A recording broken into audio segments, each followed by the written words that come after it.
Hello students, बच्चे आप सभी का स्वागत है आपके अपने YouTube channel maths with Ajay sir के साथ। बच्चे आईबीपीएस, आरआरबी क्लर्क और पीओ एग्जाम्स को ध्यान में रखते हुए हमने प्लान किया है कि आज से हम एक लेक्चर सीरीज स्टार्ट करेंगे जिसमें रोजाना हम मैथ्स के मिसलेनियस क्वेश्चन ट्राई करेंगे, प्रैक्टिस करेंगे, जिससे कि एग्जाम में आपकी स्पीड और एक्यूरेसी दोनों बढ़ने वाली है। तो बच्चे इसी चीज को ध्यान में रखते हुए आज हम स्टार्ट करेंगे मिसलेनियस क्वेश्चन का सेट नंबर 1। तो चलिए करें शुरू बच्चे। हाँ जी, question number 1, the ratio of incomes of A and B are in the ratio 7:5 and their expenditures are in the ratio 5:2. If A saves rupees 2000 B saves rupees 3000, what are their incomes? बच्चे इस question को करने के और भी बहुत से तरीके हो सकते हैं, लेकिन जो तरीका मैं बताऊंगा इसी तरीके से क्वेश्चन आप करेंगे, जो कि बेस्ट अप्रोच है इस क्वेश्चन के लिए। देखो जी, ए एंड बी इनकम्स का रेशियो 7:5, ठीक है जी। अच्छा, ए सेव करता है 2000 और बी सेव करता है 3000। ए की सेविंग 2000 है, बी की सेविंग 3000 है, और जो इनके सेविंग्स के बाद जो इनके खर्चे का रेशियो बनता है वो बनता है 5:2। आपसे पूछा क्या जा रहा है, इनकी इनकम्स पूछी जा रही हैं। तो बच्चे आपने करना है क्या, आपने स्टेप ध्यान रखने हैं। देखो, आपने करना क्या है, इस रेशियो को क्रॉस मल्टीप्लाई करोगे, 5 को 5 से मल्टीप्लाई करोगे और 7 को 2 से मल्टीप्लाई करोगे। क्रॉस मल्टीप्लाई करके आपने डिफरेंस देखना है। 5 5 जा 25 हो गया, 7 2 जा 14 हो गया, इनका डिफरेंस देख लेना है। इनका डिफरेंस बनेगा जी 11 यूनिट्स। क्या बनेगा बच्चे? 11 यूनिट्स। इनका डिफरेंस बन गया जी 11 यूनिट्स, जो कि किसके बराबर रखना है आपने। अब अगला स्टेप, पहला स्टेप तो आपको समझ आ गया, अब अगला स्टेप क्या है बच्चे, जो नीचे वाली रेशो दी हुई है, जो नीचे वाली रेशो है, इस रेशो को एक्चुअल डिफरेंस से आपने क्रॉस मल्टीप्लाई करना है, फिर कर देना है माइनस। तो 5 इंटू 3000 हो जाएगा 15000, और 2000 इंटू 2 कितना हो जाएगा 4000। इनका डिफरेंस देख लेना है, इनका डिफरेंस बन जाएगा जी 11000। कितना समझ आया बच्चे? तो 11 यूनिट्स इज इक्विवेलेंट टू 11000। तो 11 हिस्से इसके बराबर, तो एक हिस्से का वैल्यू यहां से आ जाएगा 1000 के बराबर। आया समझ इतना कि नहीं आया? ठीक है, साइन इग्नोर करना है, आपने साइन प्लस का ही रखना है, ठीक है जी। अब यहां से जो भी एक यूनिट का वैल्यू आएगा, यहां से जो भी एक यूनिट का वैल्यू आएगा, इसको हमेशा, अगर ये तरीका आप लगा रहे हो तो इसको आप हमेशा किससे मल्टीप्लाई करोगे? ऊपर वाली रेशियो के साथ, जो कि 7:5 है। तो अगर एक हिस्सा 1000 के बराबर, तो 7 हिस्से किसके बराबर बचे? 7000। और 5 हिस्से किसके बराबर? 5000। तो ये इनकम्स का रेशियो था, इनकम्स आ गई। एक की इनकम 7000, बी की इनकम 5000। आया समझ? ये तरीका लगाओगे बच्चे इन सवालों में, ठीक है। क्या कहा मैंने? स्पीड प्लस एक्यूरेसी दोनों बढ़ानी है। तो स्पीड के लिए बच्चे आपको यही तरीके सीखने पड़ेंगे। तो इनकम्स आ गई जी 7000 और 5000, तो बी ऑप्शन आंसर। आया बच्चे समझ? ये था क्वेश्चन नंबर 1। चलो question number 2। Question number 2, if 11 1/9% of a number is added with itself. बच्चे एडेड विद इटसेल्फ का मतलब हुआ कि किसी नंबर को इतना परसेंट से बढ़ाया जा रहा है, इंक्रीज किया जा रहा है। समझ गए? अच्छा, फ्रैक्शन, तो इस परसेंटेज का फ्रैक्शन आप सभी को याद होगा, इसका फ्रैक्शन होता है 1/9। तो किसी नंबर को 1/9 से बढ़ाना है, और कैसे बढ़ाना है आप सभी जानते हैं। किस तरीके से बढ़ाएंगे? अगर फ्रैक्शन में इंक्रीज करते हैं तो 1 में प्लस करके इंक्रीज करते हैं। जैसे मान लो बच्चे, नंबर है हमारे पास x, नंबर है हमारे पास x, x को 1/9 से इंक्रीज करना है। कैसे इंक्रीज करेंगे? 1 + 1/9, मतलब 10/9 से मल्टीप्लाई करेंगे, तब जाके इंक्रीज करने के बाद ये नंबर बन जाता है, लिखा हुआ है सवाल में, कितना बन जाता है? 900। तो x का 10/9 900 के इक्विवेलेंट है। यहां से x कितना आ जाएगा बच्चे? यहां से x आ जाएगा 810। मतलब जो ओरिजिनल नंबर था वो कितना था? 810। ये आंसर है। आया समझ की नहीं आया? इंक्रीज कैसे किया जाए, डिक्रीज कैसे किया जाए, ये चीजें बच्चे हम परसेंटेज में सीखते हैं। और मैं ये मान के चल रहा हूं कि आप सभी को कुछ परसेंटेज ऐसे हैं जिनके फ्रैक्शन याद करने होते हैं। जैसे 11 1/9% है, इसका फ्रैक्शन 1/9 होता है। 16 2/3%, इसका फ्रैक्शन 1/6 होता है। 9 1/11%, इसका फ्रैक्शन 1/11 होता है। तो ऐसे कुछ परसेंटेज हैं जिनके फ्रैक्शन आपको रटे होने चाहिए। जिन्होंने नहीं रटे हैं तो बच्चा कृपया करके पहले आप ये फ्रैक्शन रटें। समझ गए? तो इस क्वेश्चन का जो आंसर होगा वो होगा 810। तो ये था बच्चे क्वेश्चन नंबर 2। बढ़ते हैं क्वेश्चन नंबर 3 की ओर। Question number 3, the population of a town increases every year by 4%. If its present value is 50,000, then after 2 years it will be। बच्चे पॉपुलेशन जो है हर साल 4-4% बढ़ती जा रही है, ठीक है जी। आज की डेट में पॉपुलेशन जो है 50,000, इंक्रीज करना हम सभी को आता है, 4-4% इंक्रीज हो रहा है और सक्सेसिव इंक्रीज है। अगर आपसे पूछा जाए कि एक साल के बाद पॉपुलेशन कितनी हो जाएगी, 104/100 से मल्टीप्लाई करो, एक साल के बाद इतनी हो गई, दूसरे साल ये फिर बढ़ गई 4%, अगेन 104/100 से मल्टीप्लाई करेंगे तो 2 साल के बाद विलेज की पॉपुलेशन जो है वो बन जाएगी। इसको सिंप्लीफाई करते हैं फटाफट, 2 जीरो से 2 जीरो काट दो, इन 2 जीरो से ये 2 जीरो काट दो, 104 इंटू 104 ये बन जाएगा बच्चे 10816। इसको मल्टीप्लाई कर देना है किसके साथ, 5 के साथ, तो बच्चे ये बन जाएगा 54080, ये आंसर बनेगा। आया समझ की नहीं आया, क्लियर है बच्चे।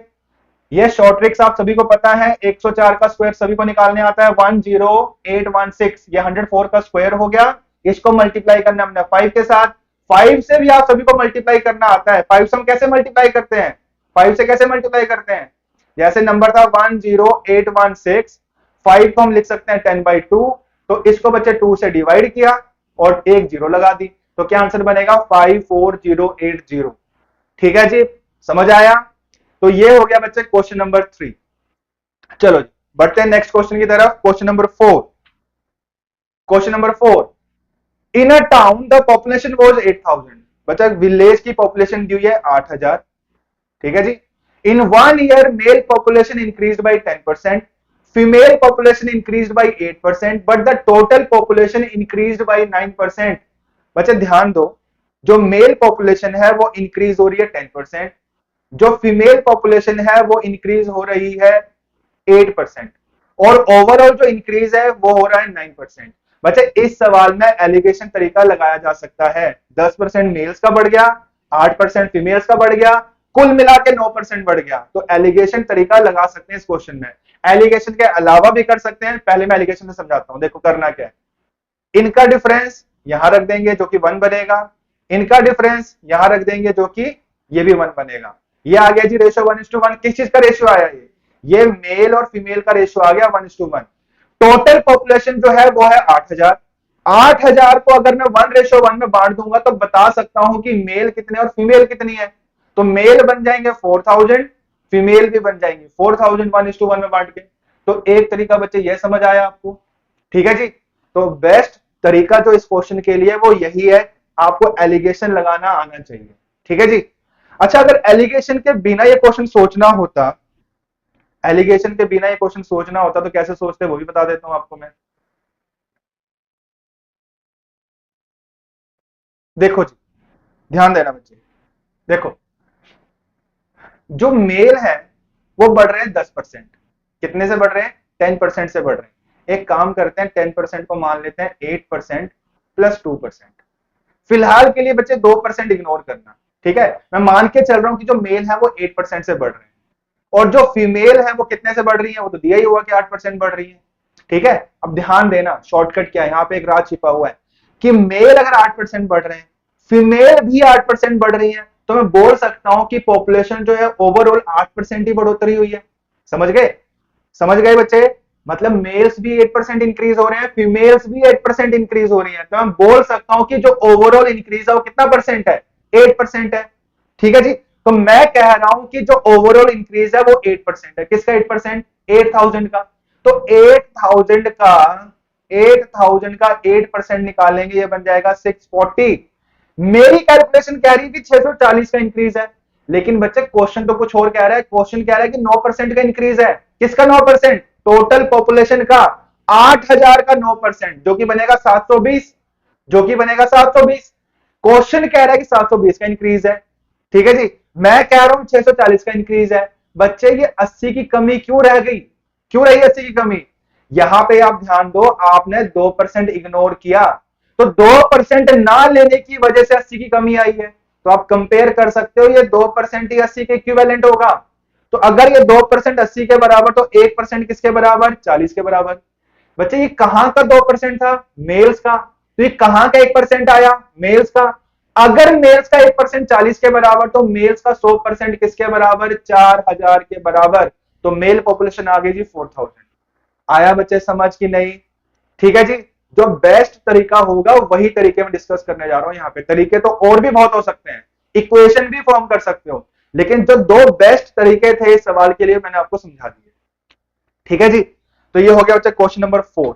Next question, question number 5।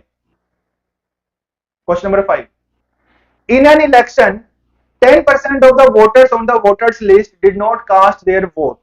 ठीक है, कोई दिक्कत नहीं है। 60 voters cast their ballot paper blank, मतलब जिन्होंने अपना बैलेट पेपर ब्लैंक छोड़ा है ये इनवैलिड काउंट होंगे। ठीक है। There were only 2 candidates, the winner was supported by 47%, the winner was supported by 47% of all voters in the voting list and he got 308 votes more than his rival. और 308 वोटों से वो जीता है, मतलब हारने वाले से जीतने वाले को 308 वोट ज्यादा मिले हैं। उन दोनों का डिफरेंस 308 वोट्स का दिया हुआ है। अब ध्यान दो बच्चे, मान लो वोटिंग लिस्ट में जो है इतने वोटर्स हैं, ठीक है, इसमें से वो बोल रहे हैं 10% ने वोट नहीं डाला, तो वोटिंग हुई कितनी? 90%। अब बच्चे 90 में से एक हिस्सा चला गया विनर को, एक हिस्सा चला गया विनर को। विनर के बारे में लिखा हुआ है विनर को 47% वोट्स मिल रहे हैं, किसका? 100 का, टोटल का। तो टोटल का 47% हो गया 47। ठीक है बच्चे। तो 90 में से 47 उसको मिला, तो इसका मतलब ये हुआ कि 43% जो वोट रह गए, 90 में से 47 अगर इसको चला गया तो 43% जो रह गए वो कौन से वोटर्स होंगे? इस 43% में ध्यान देना बच्चे, इस 43% में लूजर के वोट्स भी हैं और इनवैलिड वोट्स भी हैं। 43% में हारने वाले के भी हैं और इनवैलिड भी हैं। तो इसका मतलब यह समझ आया हमें कि 43% में से इन दोनों के टोटल, लूजर और इनवैलिड दोनों का टोटल है ये, अगर इसमें से इनवैलिड वाले घटा दिए जाएं, जो कि कितने हैं? 60 हैं, इनवैलिड वाले अगर घटा दिए जाएं तो क्या आ जाएंगे? ये आ जाएंगे बच्चे लूजर के वोट्स। किसके आ गए? लूजर के। तो अगर आपसे पूछा जाए कि लूजर को कितने वोट्स मिले हैं, तो 43% माइनस 60। विनर को मिला 47%, लिख देते हैं साइड में फिर से, विनर को मिला 47%, हारने वाले को मिला 43% माइनस 60, और इनका जो डिफरेंस है वो दिया हुआ है 308 वोटों के बराबर। समझ आया बच्चे इतना? ठीक है जी। इसको फटाफट से सिंप्लीफाई करो, ये बन जाएगा 4% और प्लस 60 वहां जाके माइनस हो जाएगा, ये बन जाएगा 248। तो 4642, 1% इज इक्वल्स टू 62। 1% का वैल्यू बचे 62 आ गया, 100% का जो वैल्यू है वो बन जाएगा 6200। तो टोटल वोटर्स आ गए 6200, वही आपसे पूछा जा रहा है, number of voters on the list was. आया समझ के नहीं आया बच्चे? तो ये हो गया जी क्वेश्चन नंबर 5। ठीक है, इस तरह के सवाल बन सकते हैं। चलो नेक्स्ट क्वेश्चन, क्वेश्चन नंबर 6। हाँ जी, the price of oil is increased by 25%. If the expenditure is not allowed to increase, the ratio between the reduction in consumption and the original consumption is। कोई दिक्कत नहीं बच्चे, खर्चा constant है, खर्चा अगर constant है तो प्राइस एंड कंजम्पशन में इनवर्स रिलेशन होगा। ठीक है, प्राइस एंड कंजम्पशन में इनवर्स रिलेशन होगा। तो ध्यान देना, अगर प्राइस जो है एक्स ओवर वाई से बढ़ रहा है तो consumption x over x plus y से क्या होगी? घटेगी। ये प्रोडक्ट कॉन्स्टेंसी का क्वेश्चन है। बढ़ने वाली चीज हमेशा एक्स ओवर वाई को रिप्रेजेंट करेगी इस टाइप के सवालों में, और घटने वाली चीज x over x plus y को रिप्रेजेंट करेगी। तो बच्चे यहाँ प्राइस जो है 25% बढ़ रहा है। 25% मतलब क्या होता है इसका? 1/4 होता है। 1/4 से प्राइस क्या है? बढ़ गया। अगर प्राइस 1/5 से बढ़ रहा है, 1 माफ कीजिए यहां पे आ जाएगा,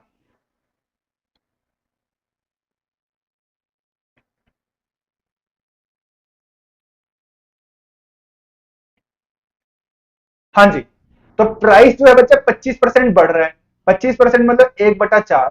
तो प्राइस 1/4 से बढ़ रहा है तो कंजम्पशन जो होगा 1/5 से घटेगा।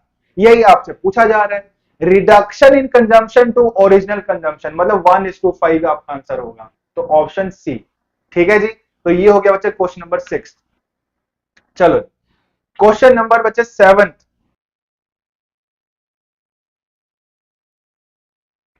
हाँ जी, question number 7। Vessels A and B contains mixture of milk and water in the ratio 4:5 and 5:1 respectively.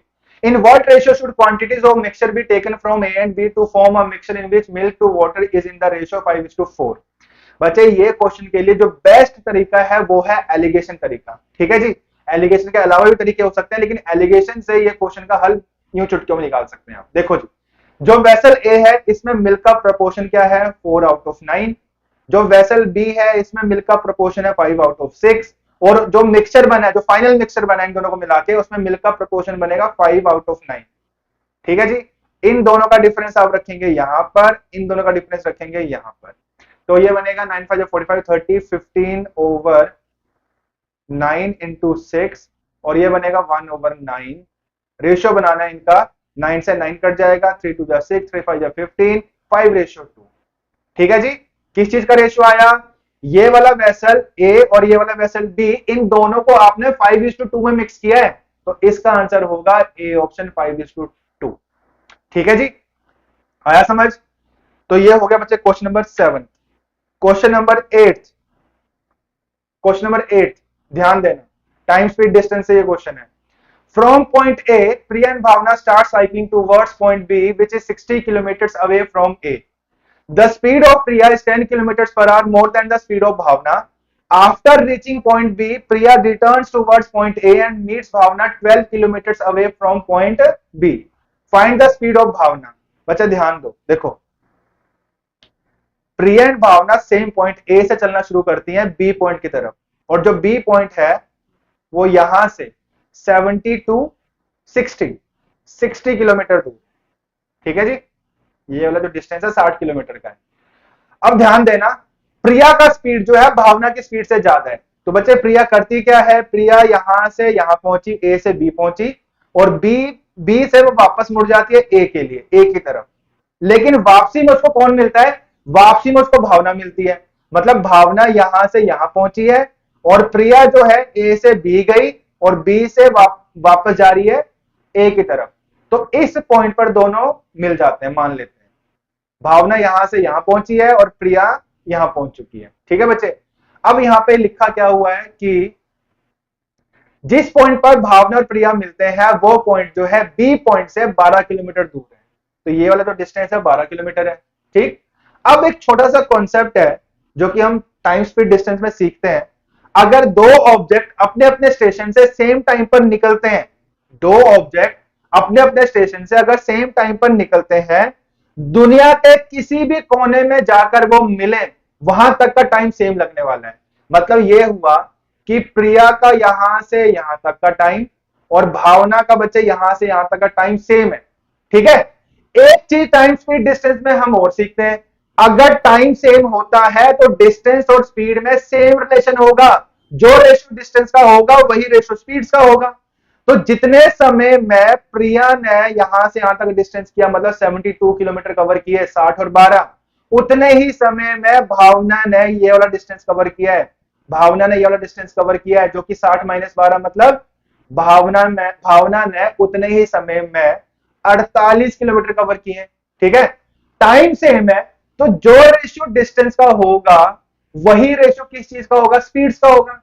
तो स्पीड्स का रेशियो आ गया 3:2, मतलब प्रिया की स्पीड और भावना की स्पीड का जो रेशियो है वो 3:2 है।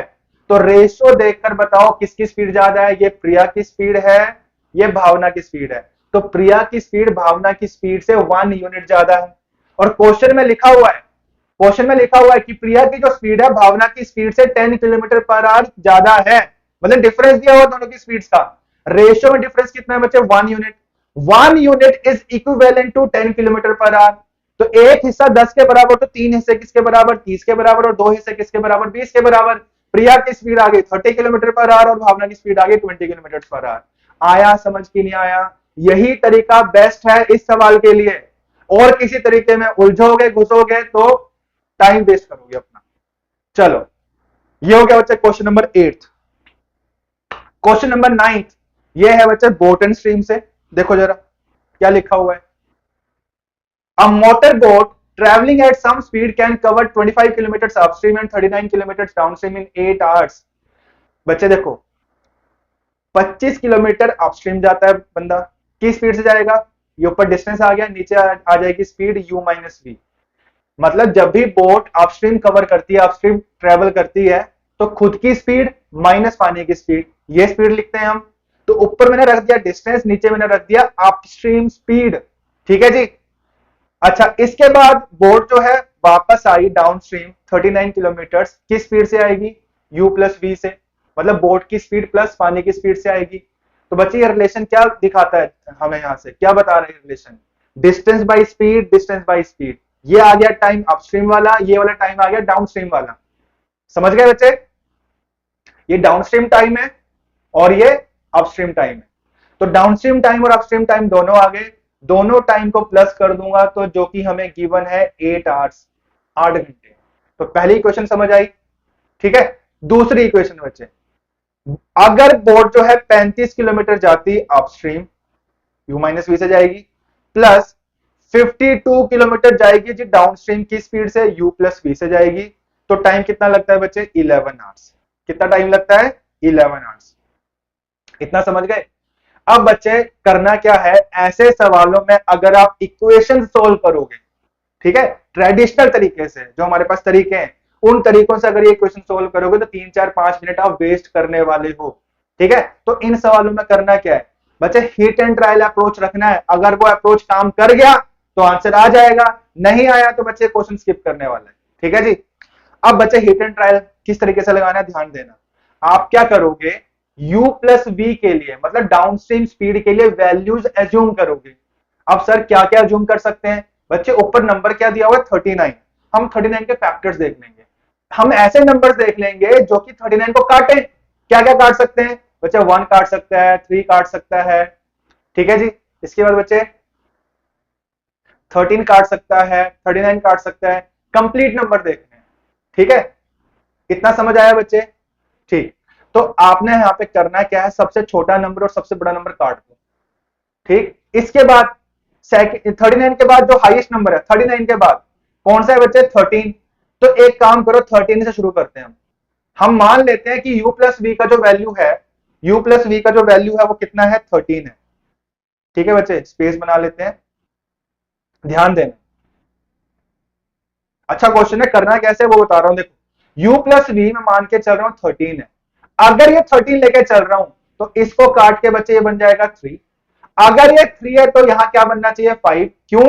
क्योंकि 5 प्लस 3 का सम ही 8 होता है। ये 5 बच्चे तभी बनेगा जब u माइनस वी का जो वैल्यू है मैं 5 लेके चलूंगा। u माइनस वी का जो वैल्यू है मैं 5 लेके चलूंगा, तभी ना ये 5 बनेगा। 25 को 5 से काटेंगे तब 5 आएगा। समझ गए? अब मैंने वैल्यूज एज्यूम कर ली, u प्लस वी मैंने मान लिया 13 और u माइनस वी मैंने मान लिया 5। इतना समझ गए बच्चे? अब अगर ये वैल्यूज सही सोची हैं, अब बच्चे ध्यान देना, अगर ये वैल्यूज आपने सही एज्यूम की हैं, सही लेट की हैं, तो ये वैल्यू जो है नीचे वाली इक्वेशन को भी सेटिस्फाई करेंगी, नीचे वाली इक्वेशन को भी सेटिस्फाई करेंगी। देखते हैं बच्चे सेटिस्फाई कर रही है कि नहीं कर रही।